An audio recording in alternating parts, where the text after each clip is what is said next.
Baik, pertama-tama marilah kita panjatkan puja dan puji syukur kita terhadap kehadiran Tuhan yang Maha Esa, Tuhan semesta alam, beserta kejajaran Nabi Muhammad Sallallahu Alaihi Wasallam. Oke, jadi teman-teman tadi kan aku sudah spill sedikit mengenai apa aja sih yang menjadi tujuan kita datang ke SMA Negeri 4 Cibinong. Tapi sebelum itu, aku boleh pantun dulu nggak? Biasanya kalau misalkan habis pantun tuh bilangnya apa sih? Tapi aku nggak mau itu. Cantik boleh?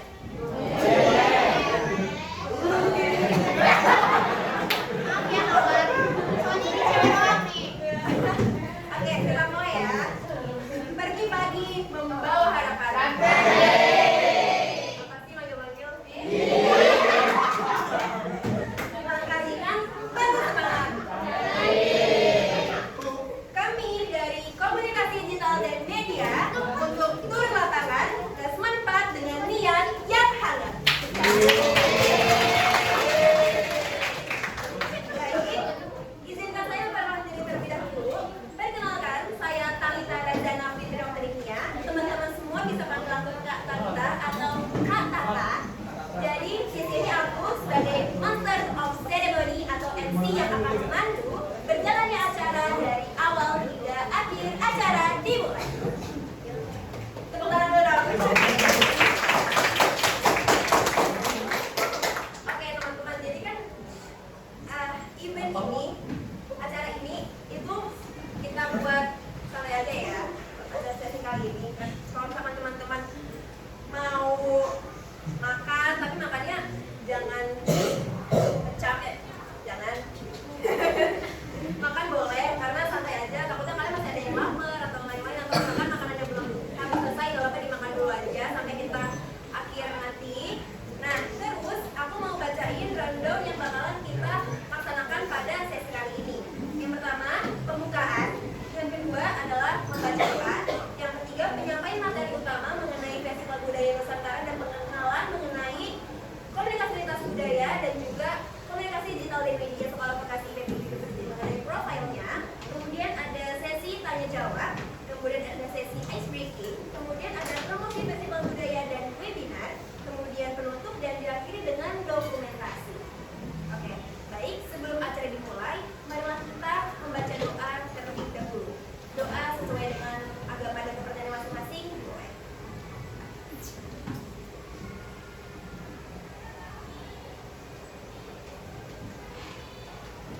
Doa selesai. Oke, baik teman-teman. Di sini ada yang pernah dengar mengenai budaya Gorontalo? Pernah? Pernah? Pernah? Pernah dengar nggak sih budaya Gorontalo itu apa? Mungkin teman-teman tuh berpikir kalau misalkan Gorontalo itu letaknya dekat dengan Sulawesi. Tapi enggak teman-teman, Gorontalo adalah provinsi yang terpisah dari Sulawesi. Nah, nanti teman-teman akan dijelaskan dengan rekan-rekan saya yang ada di belakang mengenai kenapa sih Gorontalo itu pisah dari wilayah Sulawesi. Nah, ini juga ada faktornya dengan tadi maksud kita yang memperankan Sultan Amai dan juga Putri Awotanggo. Namanya siapa? Sultan apa? Amai dan Putri Awotanggo. Putri Awotanggo. Dan ini yang kita pakai itu adalah properti kita pada saat kita nanti tampil di Festival Budaya Nusantara. Ini properti dari rakyat dan juga properti dari dalang-dalangnya Putri Awotanggo. Jadi ini tuh ada bunga di sini yang ada di kepala kita, dan juga ada properti maskot kita. Ini coba pakai Sultan Amai. Ini adalah mahkotanya Sultan Amai. Dan sudah Sultan Amai Kak. Jadi izin nambahin juga teman-teman, ini tuh sebenarnya adalah mahkota atau mahkota sebenarnya Sumat. Sumat ini tuh dipakai oleh prajurit yang dibawanya si raja sebenarnya. Jadi kalau rajanya lagi ketika mereka melakukan pernikahan itu ada yang namanya mahkota yang benar-benar dia bentuknya sampai tinggi, jadi lebih gede dari ini. Nah, sedangkan kalau yang dipakai oleh para perempuan di depan ini itu adalah bagian dari baju adat yang namanya biligu. Biligu itu adalah baju adat perempuan ketika orang Gorontalo itu ingin menikah, seperti itu. Ini ada bagiannya cuma di palanya aja. Sebenarnya banyak bagiannya dari perempuan itu. Seperti itu. Dan ini ada kepala sukunya. Kebetulan Rivaldo ini adalah kepala suku dari Gorontalo, dari kelompok kita. Dan ini juga properti prajurit dari Sultan Amai. Ini propertinya.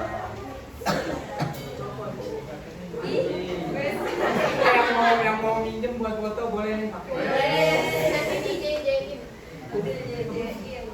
Oke.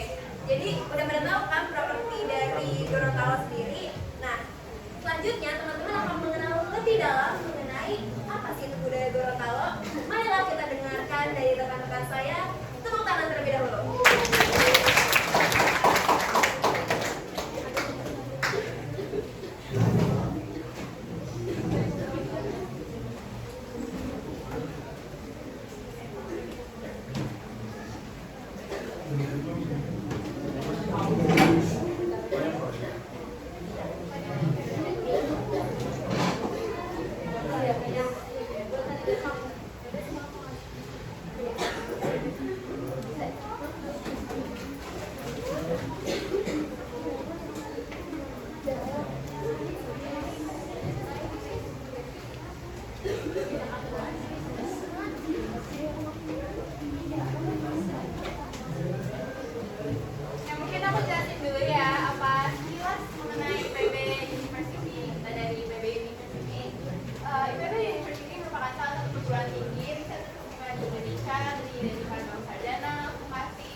Pembelajaran berbasis riset dengan praktik lapangan yang relevan terhadap kebutuhan industri guna mencetak sumber daya manusia yang unggul, inovatif, serta adaptif.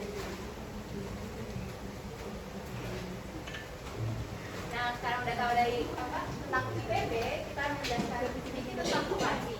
Kalau vokasi IPB merupakan lembaga pendidikan tinggi terapan yang mengutamakan penguasaan karya praktis melalui kurikulum yang terintegrasi erat dengan dunia industri. Jadi kita lebih fokus ke praktik langsung daripada pembelajaran di kelas ya. Sekolah vokasi menyelaraskan materi pembelajaran dengan kebutuhan pasar kerja melalui promosi praktik yang dominan. Oke, sebelumnya aku mau kasih tahu kalau di sekolah vokasi itu ada 17 program studi teman-teman. Nah, terus kalian tahu gak sih kalau ternyata IPB University itu kampusnya ada yang di Sukabumi? Pada tahu atau baru tahu? Fun fact-nya ada yang di Bogor yaitu S1-nya di Dramaga, lalu ada yang di Fakultas Sekolah Vokasi itu di Pajajaran dan sekolah bisnis. Iya betul, dan sekolah bisnis. Kemudian untuk pasca sarjananya ada di Baranang Siang. Dan sekolah vokasinya juga beberapa prodi itu ada yang di Sukabumi. Langsung aja lanjut ke prodi komunikasi digital dan media atau yang biasa disingkat KMM. Jadi kami ini punya jurusan teman-teman yaitu Super Noise. Nah jadi di prodi komunikasi digital dan media ini kami berfokus pada dunia kreatif dan multimedia sesuai dengan sorry ya. Kali jam 10 Indonesia Raya kan? Ya.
Untuk kalian yang berminat di dunia kreatif kayak editing, fotografi, desain kayak gitu, jadi cocok banget untuk kalian. Dan terus yang berminat juga dengan public speaking, di sini itu kita benar-benar belajar dari teman-teman. Jadi nggak harus langsung public speaking kalian itu bagus, karena kita sama-sama belajar. Nah, jadi untuk kelompok ini lebih berfokus pada praktikum, yaitu sekitar 60%, dan untuk teorinya itu sekitar 40%. Contohnya seperti kami teman-teman ini lagi melakukan turun lapang. Jadi tidak ada pembelajaran di kelas. Jadi tugasnya itu praktikum langsung turun lapang. Mungkin itu aja untuk penjelasan secara singkat dari prodi komunikasi digital dan media.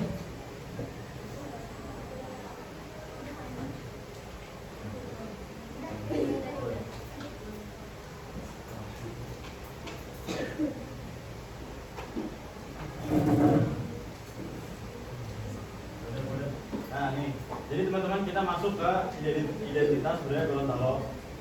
Di sini ada filosofi yang bernama adat bersendikan cara bersendikan kitabullah. Jadi artinya itu di adat di Gorontalo itu sebenarnya mereka itu sangat kental, itu udah dari turun temurun, dan mereka itu menyempurnakan 3 kali falsafatnya. Jadi ini adalah falsafah yang paling sempurna, di mana ada itu bersendikan cara bersendikan kitabullah. Jadi mencerminkan bahwa aspek kehidupan dan budaya masyarakat Gorontalo itu sangat dipengaruhi oleh nilai agama Islam dan adat dan istiadat yang selaras. Jadi apabila mereka melakukan kegiatan adat, nah itu harus selaras dengan nilai agama Islam, karena di Gorontalo juga disebut sebagai Serambi Madinah. Nah,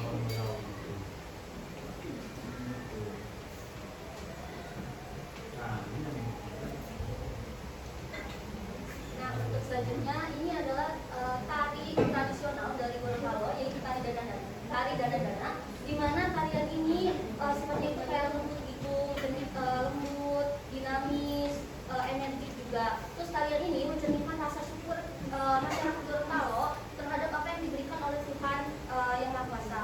Nah, selain itu biasanya tari Danadana ini dibawakan untuk penyambutan, misalkan pesta-pesta, upacara adat, atau hiburan, karena memang tari ini tuh melambangkan kebahagiaan seperti itu.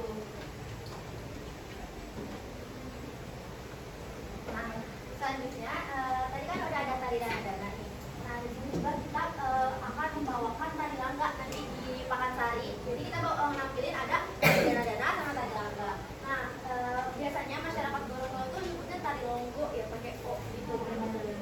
Nah, jadi tari langga ini itu merupakan seni bela diri, nah yang diadaptasi menjadi seni tradisional dari daerah Gorontalo gitu.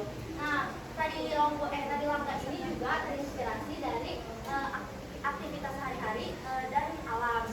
Dan biasanya sama, nggak jauh berbeda. Tari langga ini juga digunakan itu untuk upacara adat dan juga biasanya penyambutan, kurang lebih sama kayak tari Danadana. Dan tari langga ini tuh menyampaikan kewibawaan, ketakasan, dan nilai penghormatan. Jadi tari langga itu tuh kayak kurang lebih kayak silat, kayak kalian berantem gitu, tapi dijadiin tarian gitu. Tapi kita bakal membawakan ini sama tari Danadana. Ya, izin nambahin juga teman-teman buat tari longgo itu. Kenapa disebutnya dulunya longgo? Karena longgo itu adalah seperti alat bela dirinya masyarakat Gorontalo. Jadi mereka melakukan longgo itu untuk bela diri, untuk mempertahankan kerajaan, kan dulu kan ada zaman kerajaan kayak gitu. Jadi setelah udah makin maju ke sini, jadi ini dibuat seperti tari, kayak disebut dengan tari langga. Bahkan ada fun fact-nya. Jadi kalau misalnya mereka ada satu orang nih yang dia penguasanya, dia mau memerintahkan si prajurit ini untuk melawan penjajah misalnya. Nah, jadi dia akan mengeluarkan pisau, dia bacain doa, dikasih air tuh di pisaunya. Nah, nanti si prajuritnya disuruh tiduran, lalu matanya itu bukan ditusuk ya, matanya itu kayak dijatuhin tetesan air dari si pisau. ketika airnya udah kena ke mata, mereka tuh akan bangun dan itu secara tidak sadar mereka akan melakukan gerakan silat yang melawan musuh-musuhnya itu. Jadi itu memang atau budaya yang masih sampai sekarang benar masih bisa dilakukan. Itu tambahan aja. Nah, di sini ada makanan khas Gorontalo yang namanya itu binte biluhuta, yang artinya binte itu jagung, biluhuta itu disiram. Jadi makna yang semuanya itu jagung yang disiram kuah berbumbu. Bahan-bahannya ada ikan cakalang, sama seledri, cabai, bawang putih, bawang merah, sama jagung yang diserut kayak gitu. Tahu kan? Ya, awalnya itu makanan khas pesisir sebagai hidangan sehari-hari karena bahan-bahannya mudah didapat, lalu berkembang jadi kuliner khas Gorontalo. Oke, nambahin lagi nih dari binte biluhuta. Jadi binte biluhuta itu adalah makanan yang dari zaman kerajaan itu udah ada. Dulu itu di Gorontalo ada 5 kerajaan yang mereka itu saling berselisih. Nah, ketika mereka sudah mereka tuh pemimpin dari 5 kerajaan itu tuh pengen nih ngadain diplomasi untuk damai lah dari 5 kerajaan itu. Nah, mereka berkumpul, mereka menciptakan hidangan ini.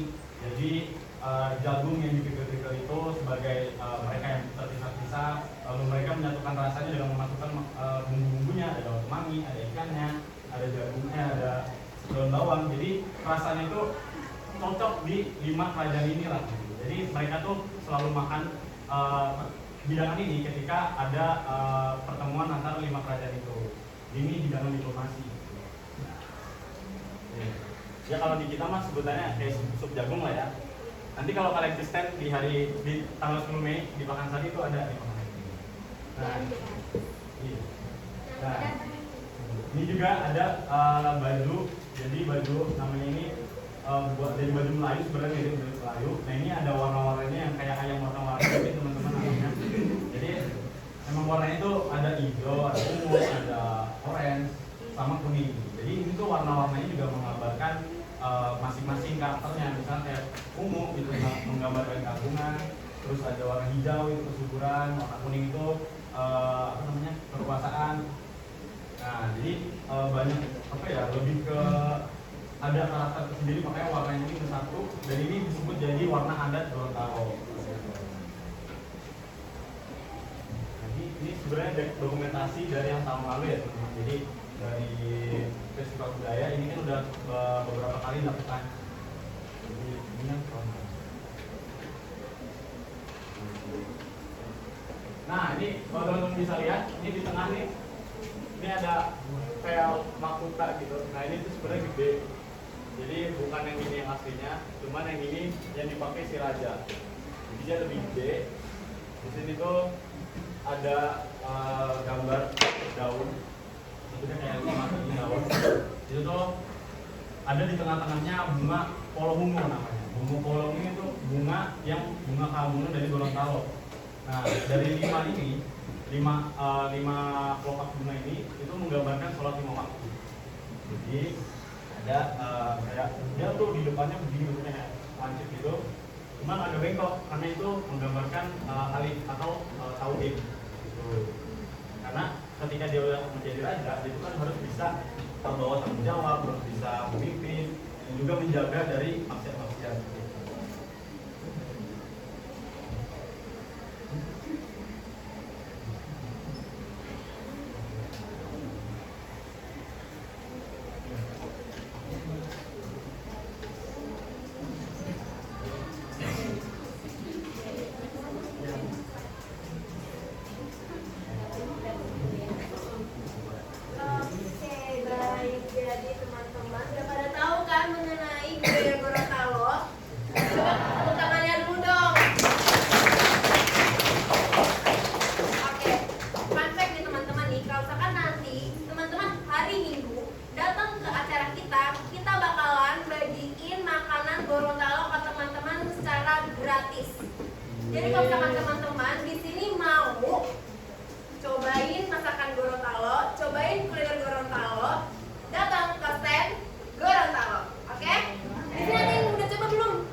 ke pedes sih. Mereka tuh ada, jadi temen tahu kue lumpur gak? Ada kue lumpur. Jadi kue lumpur itu manis. Itu kan sebenarnya apa ya, dibawa dari luar Gorontalo. Nah ketika makanan itu sampai di Gorontalo, nah, dia tuh masyarakat Gorontalo tuh kayak kurang cocok, makanya dia tuh nambahin ikan cakalang, dikasih cabai. Jadi jadilah namanya kue cara isi. Nah kue cara isi ini nanti rasanya tuh gurih dan ada ikannya bukan di tengahnya. Ini nanti ada juga di stand kita besok. Besok. Ya. Tanggal sebelumnya ya. Terus ada juga namanya kue perahu. Ini tuh unik juga. Jadi bentuknya tuh benar-benar kayak kue perahu. Nah itu menggambarkan sosok masyarakat Gorontalo yang dulunya itu dari nenek moyangnya emang menggunakan perahu. Itu manis rasanya, enak. Kalian harus cobain karena kotanya juga makanannya kan terbatas. Jadi cuma ada ya pokoknya ada kuota makanannya. Jadi kita tuh buka stand dari jam 7 pagi sampai jam 3 sore. Nah, untuk penampilan kita itu ada di jam berapa sih namanya? Penampilan kita. Oh. Oke, kasih tahu juga biar mereka nonton di Gorontalo. Oke, jadi kan ada, kita kan Gorontalo nggak cuma tampil sendiri ya, teman. Jadi ada 22 budaya yang akan kita tampilkan. Ada Jawa Timur, ada Sumatera Barat, Papua, Maluku, Aceh, banyak sekali. Pokoknya nanti itu penampilannya beda-beda, makanannya semuanya ada di sana. Jadi kalian bisa pakai pesta-pesta di sana. Kulineran budaya secara free, beneran free, kalau mau nyobain.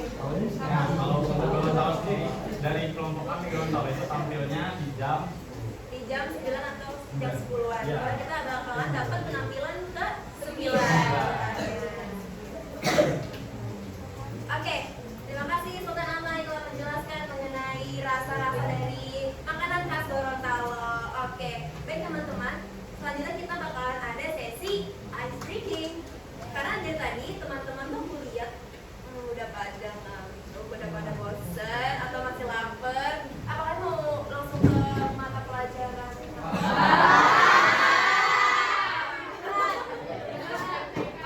Coba ya kita ice drinking dulu biar semangatnya ke follow up lagi nih. Oke, jadi di sini ice drinking aku akan dibantu oleh Kak Kakla dan juga Kak Silva. Jadi mereka nanti akan membantu aku untuk sesi ice drinking. Boleh Kak Kakla dan Kak Silva tengah. Oke, yuk. Oke, jadi kita mau ice drinking apa nih Kak kira-kira? Udah jelasin? Nah, jadi teknisnya itu kalian nyebutin satu kata sesuai huruf pertama yang nanti bakal ditampilin di sini yang memiliki unsur budaya Indonesia kayak daerah, nama pakaian adat, makanan, suku dan lain-lain deh. Terus gak boleh katanya tuh gak boleh sama yang teman kalian udah ucapin tadi. Nah, jadi bakalan buat searching. Gak boleh searching ya teman-teman, HP-nya ditutup. Nah, jadi kan misal nanti ada huruf ABC, entah itu yang keluar apa, nanti pas keluar, pokoknya nanti teman-teman kayak langsung aja gitu refleks, tapi hurufnya harus huruf awalnya harus sama dan gak boleh gak boleh ada satu kata yang kalian ucapin lagi setelah teman-teman kalian ucapin gitu. Dan aku bakal keliling kayak kesini gitu. Jadi nanti kalau bisa ada yang telat nyebutinnya, kalian bakal suruh ke depan. Buat kayak entah kalian mau ngasih pesan apa sih, kesan dan pesan, atau kalian kayak nyampein satu atau dua kata mengenai materi atau desain yang udah kalian dapetin dari kakak-kakak kita semua yang udah presentasi gitu teman-teman.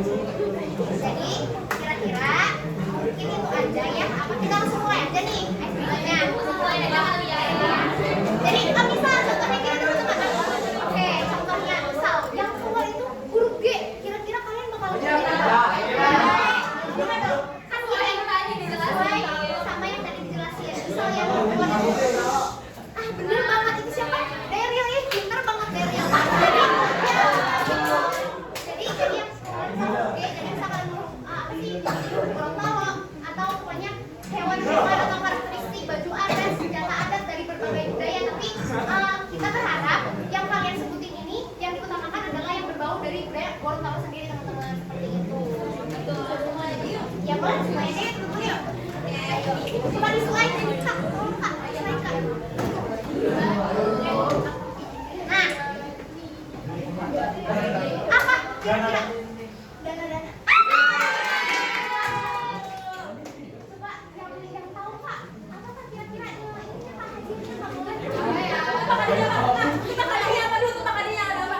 Iya.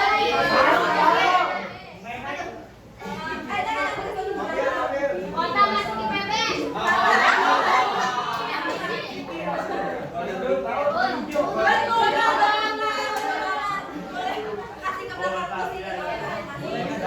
Nah teman-teman kan tadi nggak ada yang jawab. Kalau misalnya udah lama nggak ada yang jawab nih nggak ada yang jawab, nanti aku bakal keliling kayak random gitu kalau siapa aja yang harus bisa langsung jawab. Boleh?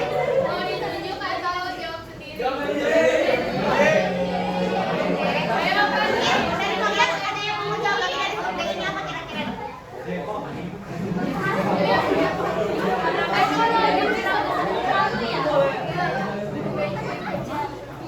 Ayo boleh yang tahu silakan sendiri.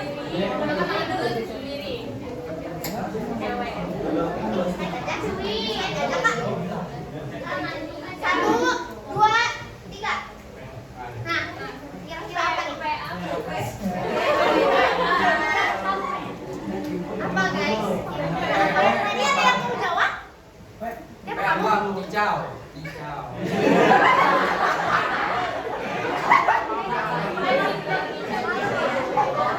Kira-kira ada yang mau jawab gak? Apa? Apa tuh Kak? Papena dari Papua. Wih,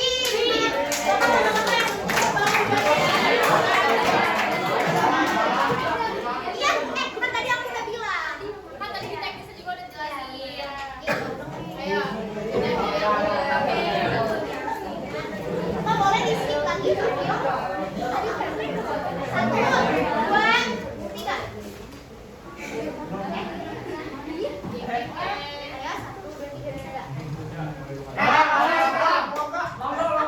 Boleh dihitung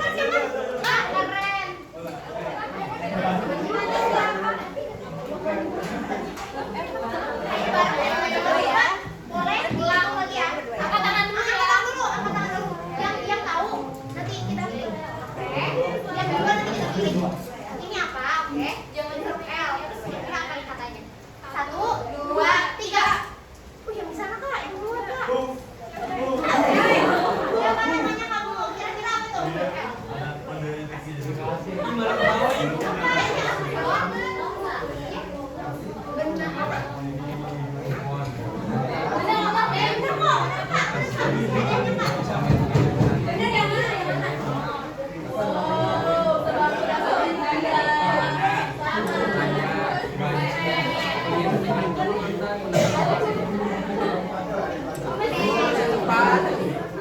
Gua aja. Teman-teman berani bagi ya ini. Kira-kira huruf apa yang kamu jual?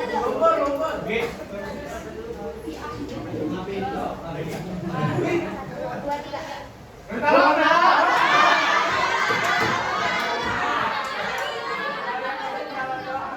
Oke, walaupun udah pada tahu semua, tapi kita balap-balapan teman-teman.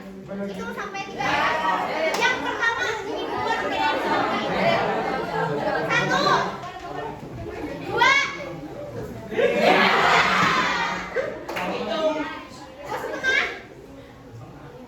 3.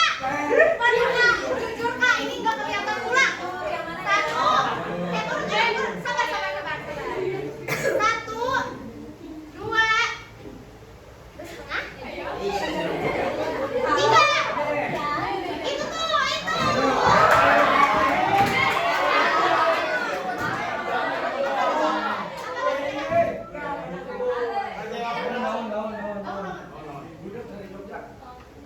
Kalau misal dari budaya kita apa ya?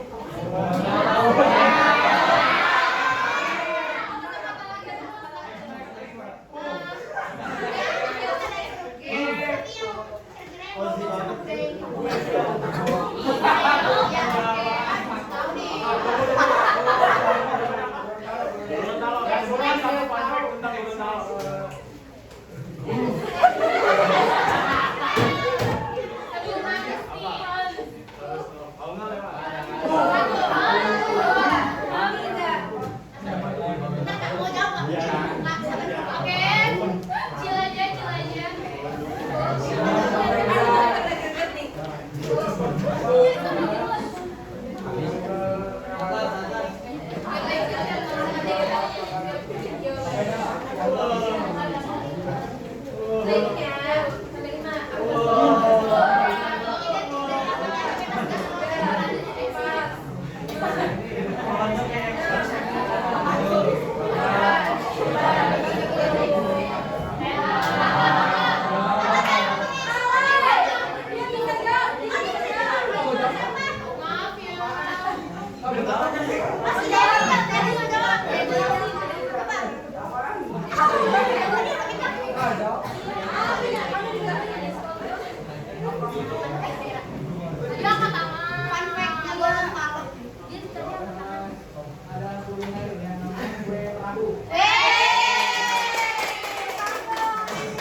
makanan tradisionalnya? Tradisional. Makanan khas Gorontalo. Wah.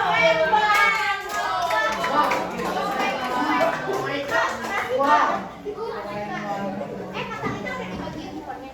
Udah, tapi yang ini belum. Kayaknya Bentar ya, Bu, ya. ya. Ini kalau udah nikah kok. Oke, Raya, yang lain. Apa tuh tadi yang udah jelasin? Aduh, keren banget, Pak.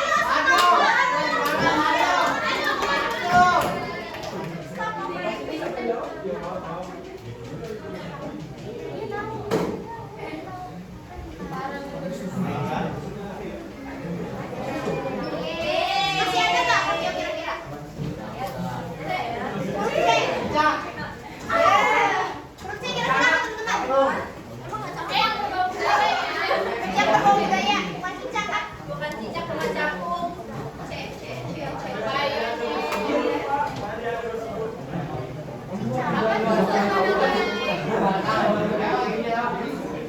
Mungkin kalau misal kalian nggak tahu dari budaya Gorontalo, boleh nih kira-kira kalian apa ya dari budaya lain yang ada? Oke, kamu duluan.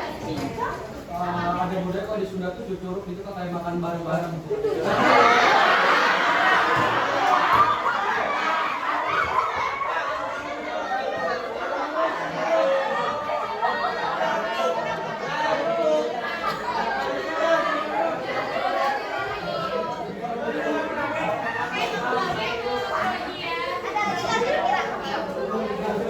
Ada lagi nggak kira-kira? Ya udah, teman-teman ice creamnya udah selesai.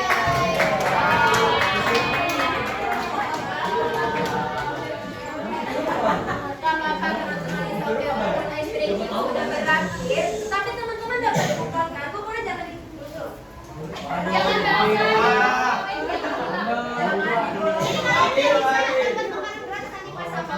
Iya, jangan di-share dulu, jangan sampai lecek. Kalau misalnya Kak, ini kan cuma berdua. Nanti kan bilang aja, saya dari Isman Pak Cigino, kelas 10, 11. Nanti bilang aja ke kita, nanti kita bakalan pakai kita gratis buat bagus-bagus.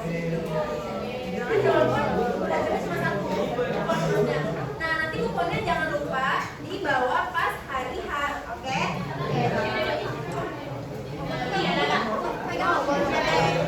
Boleh tiket. Oke, jadi sesi. Oke, mantap ya teman-teman sekalian. Dan ini sudah berakhir. Nah, selanjutnya kita ke sesi promosi. Ya, sesi promosi festival budaya dan webinar. Jadi, yang tadi sudah kita mention dari awal bahwa festival budaya akan dilaksanakan di Kelurahan Cibinong, deket kan dari sini. Oke, kira-kira kalau misalkan hari Minggu atau weekend teman-teman ada yang jogging ke sana nggak? Ada.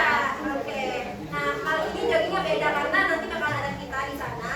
Ada 22 budaya Nusantara yang akan ditampilkan oleh program studi komunikasi di Media Sekolah Vokasi IPB University. Nanti bakalan kita tampilkan budaya-budaya dan semuanya itu bukan Gorontalo aja yang silakan aja, tapi budaya-budaya lain juga boleh. Jadi kalau misalkan kalian datang ke budaya Gorontalo karena kalian udah punya kupon, kalian bakalan dapat VIP akses dari kita. Oke, seperti itu teman-teman. Nah, selain itu kita bakalan ngadain webinar yang namanya itu webinar etika kekerasan seksual. Seperti yang kita tahu nih teman-teman, kekerasan seksual itu lagi marak kan di zaman sekarang. Pernah nggak teman-teman ngeliat di berita bahwa sekarang tuh ada yang nyebarin chattingan yang berbau dengan kekerasan seksual dari universitas apapun, bukan cuma UI. Pernah dengar? IPB juga ada, ya.